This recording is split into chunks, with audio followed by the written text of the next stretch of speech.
Hi అండి. Welcome to Ragini vlogs. ఈ వీడియోలో నేను క్యాలీఫ్లవర్తో పులావ్ చేస్తున్నానండి. పులావ్కి ముందుగా క్యాలీఫ్లవరు చక్కగా కట్ చేసుకుని, గోరువెచ్చగా నీళ్లు పెట్టుకుని, దాంట్లోకి సాల్ట్ వేసుకుని, ముక్కలన్నీ ఒకసారి కడిగేసుకుని, మరొక 2-3 సార్లు ముక్కలు కడుక్కుని పక్కన పెట్టుకోవాలి. అలాగే స్టవ్ వెలిగించుకుని, కళాయి పెట్టుకుని, అందులోకి నెయ్యి కానీ ఆయిల్ కానీ వేసుకుని, పులావ్ మసాలాలన్నీ వేసేసుకోవాలి. అవి కాస్త వేగనిచ్చి, ఉల్లిపాయ ముక్కలు, క్యారెట్ ముక్కలు వేసుకుని, అవి కూడా కాస్త వేగనివ్వాలండి. నా వీడియో ఫస్ట్ టైం చూస్తే సబ్స్క్రైబ్ చేసుకోండి. అలాగే కొంచెము జీడిపప్పులు కూడా వేసుకుని అవి కాస్త వేగనిచ్చి, తర్వాత పుదీనా, కొత్తిమీర, పచ్చిమిర్చి కూడా వేసేసుకోవాలి.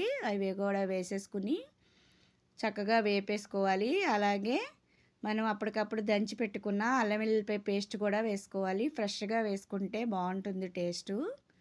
అది కూడా పచ్చివాసన పోయేంత వరకు వేగనిచ్చి మనం కట్ చేసి ఉడకపెట్టుకుని శుభ్రంగా కడుక్కున్న ముక్కల్ని, క్యాలీఫ్లవర్ ముక్కల్ని అందులోకి వేసేసుకోవాలి. క్యాలీఫ్లవర్ ముక్కలు కొంచెం సైజు పెద్దగా ఉండేలా చూసుకోండి. అలాగే కొంచెం పసుపు, తగినంత సాల్టు, 1 స్పూను కారం అయితే వేసుకుని, అదంతా మొత్తం ముక్కలకి పట్టేలాగా మొత్తం కలిపేసుకుని మూత పెట్టి కాసేపు మగ్గనివ్వాలి.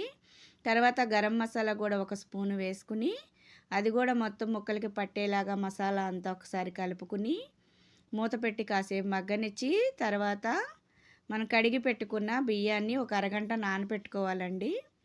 ఆ బియ్యాన్ని అందులోకి వేసేసుకుని మొత్తం ఒకసారి కలిపేసుకోవాలి. నేను రెగ్యులర్గా వాడే బియ్యమే తీసుకున్నానండి.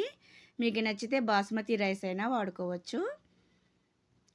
ఈ మసాలాలు ఇవన్నీ చక్కగా బియ్యానికి పట్టేస్తే రైస్ పొడి పొడిగా వస్తుందండి ఇలా చేయడం వల్ల. అలాగే మనం ఏ గ్లాస్తో రైస్ తీసుకున్నామో దాంతో 2 అయితే వాటర్ పోసుకోవాలి. వాటర్ పోసుకుని ఒకసారి మొత్తం కలిపేసుకుని మూత పెట్టుకోవాలి. మూత పెట్టి మగ్గనిచ్చి, అలాగే మధ్యలో ఒకసారి తీసి మొత్తం ఒకసారి మరొకసారి కలిపేసుకుని మూత పెట్టేసేస్తే మన టేస్టీ అయిన క్యాలీఫ్లవరు పులావ్ అయితే రెడీ అయిపోతుందండి.